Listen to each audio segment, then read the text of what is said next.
So walang monitoring talaga, walang monitoring. Wala ring enforcement. Third, susunod is inventory monitoring. So yeah, sabi niya, 30 days. Sana ma-maintain na yan, no? Kasi hindi talaga magkakahirapan tayo. And then fuel subsidies for transport sector. Magkano yung subsidies nila? 1,000. Ilan lang. Diba? Tatagal ba yun? Halimbawa, tumagal ang gera hanggang sabihin mo ng July o August. Tatagal ba yung bibigay nila ayuda? Greater interagency coordination. Di ba motherhood yan? Release of ayuda. Magkano yung ayuda ng AIS? 5,000 per family. Gano'ng katagal tatagal yung 5,000? Diba? Tapos, this emergency, state of emergency, 1 year. Pero, ang basa ko dyan, walang ngipin mo. Wala itong ngipin. Kasi, importante, may cushion ka eh. Kasi since wala tayong strategic oil reserve, talagang lagi mataas ang presyo ng gasolina. Kasi may scarcity. That's scarcity value eh. Dalawa, wala tayong kakayanan para magbigay ng subsidy. Next slide. So, bakit? So, yung left chart, nakikita niyo yung deficit spending, no? So, ang deficit, ibig sabihin, mas malaki yung ginagastos kaysa sa kinikita. So, hanggang ngayon, nakita niyo, after the lockdown, ang laki pa rin ng deficit ng national government. Malaki yung gastos nila. Saan napupunta yung gastos? Diba? Kasi wala talaga silang may pagmalaki na infrastructure eh. Yung Bukana Bridge, hindi naman sa kanila yun. Meron sila footbridge. So, tingnan niyo yung utang.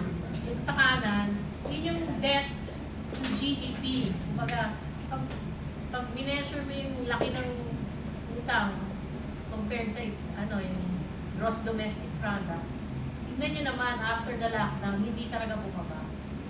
At tataas pa yan kasi babagal na yung GDP natin. Diba? So, kumbaga, yung denominator mo, liliit, pero yung debt, lumalaki. So, tataas pa yung chart na yan, yung bars na yan, this year. So, kaya ba magbigay ng subsidy?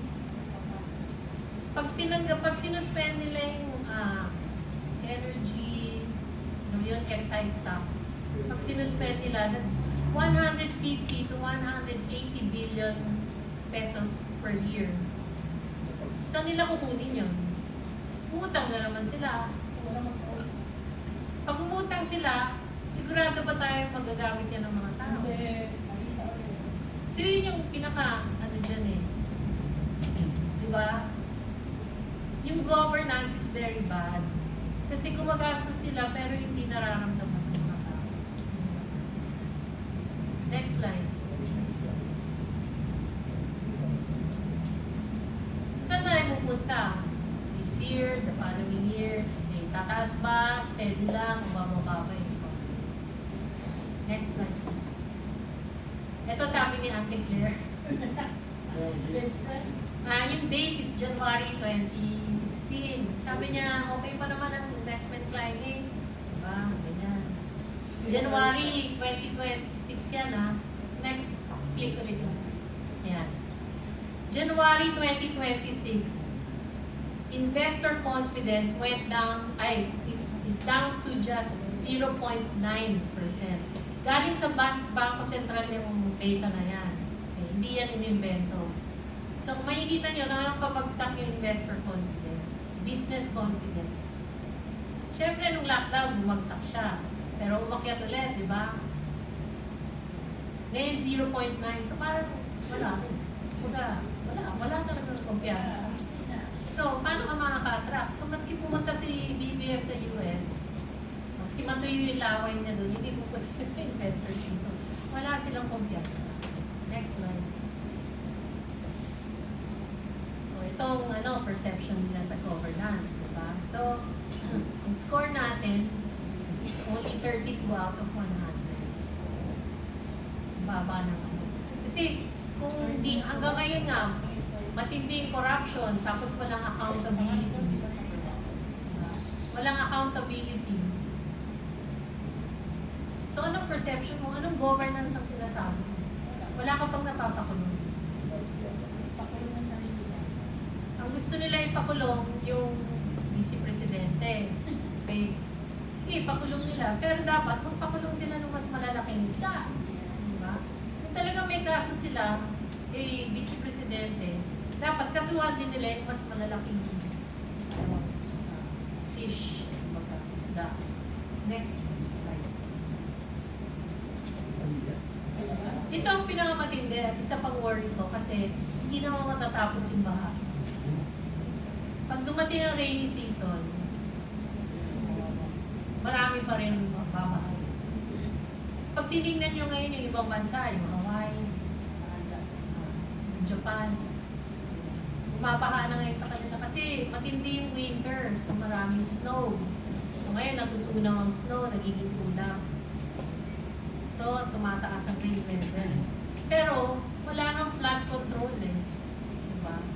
Kumbaga, puro salita. Okay, yung ibang flood control projects, sira na. So ibig sabihin, mas malaki ang devastation this year than last year. Next slide. So ito pa yung mga questions na hindi pa nasasagot. No? Isipan niyo yung mga sagot dyan. Ano na nangyari dun sa 1.45 trillion insertions ng Congress and Senate over the last 3 years? 1.45 trillion pesos. Yung 60 billion na tinanggal sa PhilHealth, actually hindi tinanggal, ninakaw. Sinoli na ba yun? Hindi pa rin. Meron ng Supreme Court ruling doon ha. Yung sa PDIC, ninakaw din yun. Kasi kumbaga, bawal din silang maglabas ng pera dyan eh. Kasi nga, for security yan ang mga bangko, di ba? Mas malaki pa sa PhilHealth yan, 107 billion. Yung Maharlika funds, ano na nangyari? Wala pa rin balita. So, who are truly accountable? So, nagsalita na yung mga Marines, yung mga sundalo, ayaw pa rin nila maniwala. Sinisiraan yung mga nagsasabi ng kapatakasan. Bakit wala pang napukulong? At saka, will we still recover the stolen funds? Naibili na ng mga bahay, kotse. Next slide. Ito yung mga bigger questions. Can we still afford another 2 years of the new No. Next question. Will massive corruption continue? Yes. Next question. Will BBM and his cohorts give up his power behind the president? Sa tingin nyo, will we have a fair election? Wala. Kasi smart money. Kaya bakit kayo maasa sa 2020? Laban. So, yun ang tanong ko sa akin, parang tanong ko yan, kaya pa ba natin the next 2 years at saka aasa ba tayo sa 2028 kung alam natin that he is not willing to step down? Bakit ayaw niya mag-step down? Kasi pwede siya makulong. Makulong kasi sila. Next, Hindi pa nagsawa. can one woman overcome and repair the massive damage being done to our home? Oo, kailangan kasama tayo. So, hindi kaya ng isang tao. Yes. Kailangan sa kasama. Kailangan yung mandate ni kung sino man yung magiging presidente. Siyempre, most likely right now, dahil na mataas ang approval rating niya, is vice president. Pero kaya ba niya? So, kailangan talaga, tulungan natin. Correct. So, hindi magagaling sa isang tao. Gagaling yan sa buong bansa. So, with that, I'd like to end my presentation. Very well said. Thank you very much, Ma'am Flora. Oh, nagulat kayo. Kayo tinanong. Nakakatuwa, no? Actually, gusto kong bigyan ng diin ang Pacquiao, no? Actually, na-discuss niya lahat. para lang maging eye-opener and also a reminder to all Filipinos o mga kababayan natin, no? Remember, kahit na may mag-isa na sa tingin natin kaya manindigan, but we need to support. Yes. Kaya kapag may naninindigan po sa bayan natin, may pag-asa. At huwag natin iasa lamang sa kanya. Yung pagpapakita niya ng pwersa ng paninindigan para sa bayan ay isa ng parang senyales para talagang tunay na mailatag sa atin yung malasakit na inaasam-asam ng mga Pilipino. And pwede po bang, Papio, tanungin ko ng isa-isa. We know that na-discuss din po lahat para lang po sa kalaman ng ating mga viewers sa live podcast natin. No?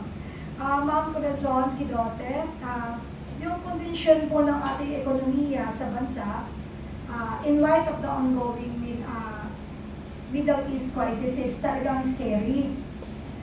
Given the ongoing tensions in the Middle East, what immediate risk do you see for the Philippine economy, particularly in terms of inflation, in terms of investment, and overall market stability, ma'am? So yun nga, no, tataas sa mga presyo. Ang inflation mo, ngayon low single digit, pwedeng mag-double digit, sorry. So, pwedeng umabot ng 15 to 20% this year. Probably even higher. Depende kung hanggang saan ang gera. At ikalawa, yung piso natin lalong humina. Actually, hindi ko nasabi kanina na pag nanghina ang piso, dadagdag rin yun sa inflation. So, kasi tataas din ang presyo ng mga imported items. Yes, ma'am. Becca, salit pa po akong question para po talaga maunawaan din nila eh. Kasi to your answer, magkakaroon na mas malinaw na pag-unawa dahil baka akala nila minamaliit nila yung krisis na kakaharapin ng ating bansa eh. Ma'am, at a time when global uncertainty is rising, how critical is the governance and the fight against corruption in keeping the Philippines attractive to investor? Hindi na nga tayo attractive eh. Kaya negative na yung investment flows. So, yung governance, yung corruption, kaya walang kumpiyansa yung ano, kasi ang alam ng mga investors, tataas lang yung cost of doing business. So, hindi ko pa nga nadagdag dyan yung cost of corruption eh. Kasi di ba, pag pumasok ka sa isang bansa, so titignan mo yung inflation, yung value ng currency, interest rates, parang gusto mong umutang, ganyan. Ang hindi ko na isama, yung mga padalas. So, dito, maraming padulas eh. Diba? Kada permit na kukuhanin mo, may padulas. Depende sa LGU. May mga LGU na okay naman, may mga LGU na hindi. So, kung ikaw businessman, alam mo yan. Matagal ako nagtrabaho sa business eh. So, alam mo yan. So, kaya, malaking turn off yun. Lalo ngayon, nakikita nila napaka-massive, napaka-talamak ng corruption. So, binigay ko yung example dati yung Francisco Motors. Sayang yun kasi $1 billion sana yung invest nila, no? Because ilang trabaho mag-generate. Pero sabi ng Francisco Motors, ang tagal-tagal na nilang humingi ng permits, hindi sila mabigyan-bigyan. Pumunta sa China. So, ang nakinabang China. Nakinabang mga Chinese employees. So, ayun. Ma'am, may kasunod pa to.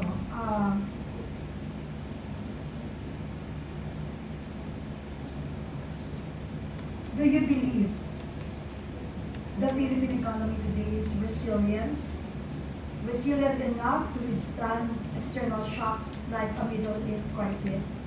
Or are there underlying vulnerabilities we need to urgently address, ma'am? Well, pag tinignan mo yung national savings, may konting savings pa ako.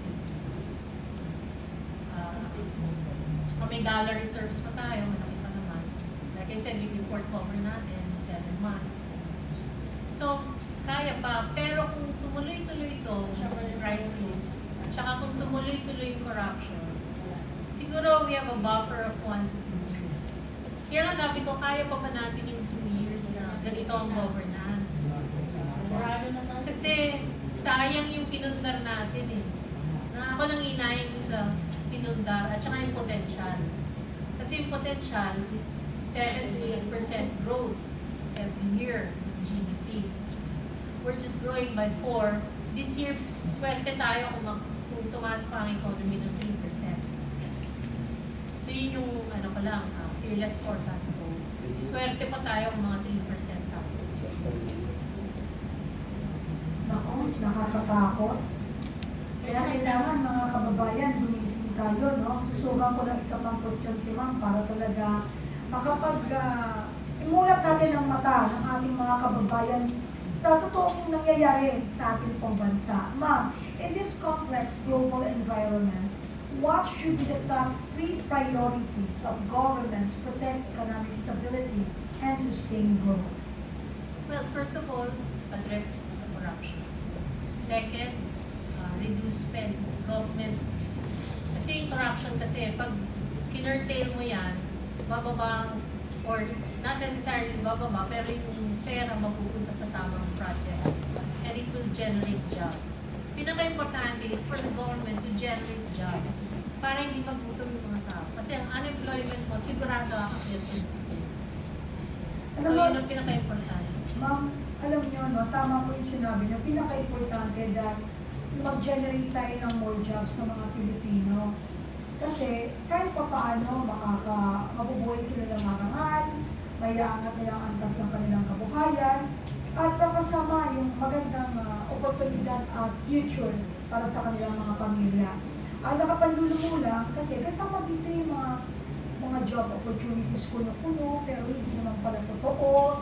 They are just parang nag-showcase lang sila ng jobs, pero sa huli, parang wala naman ako nagkakaroon ng trabaho, parang they are just promoting some brands and mga bagay-bagay na ginagamit yung mga, anong tawag doon, yung mga job cartel, ang tawag sa naman, attorney.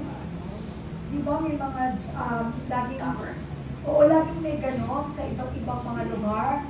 O so yung mga problema natin, mga kababayan na gusto makapagtrabaho, pupunta doon, maglilista, pero wala po na-hire, tapos may ipopromote ng mga produkto.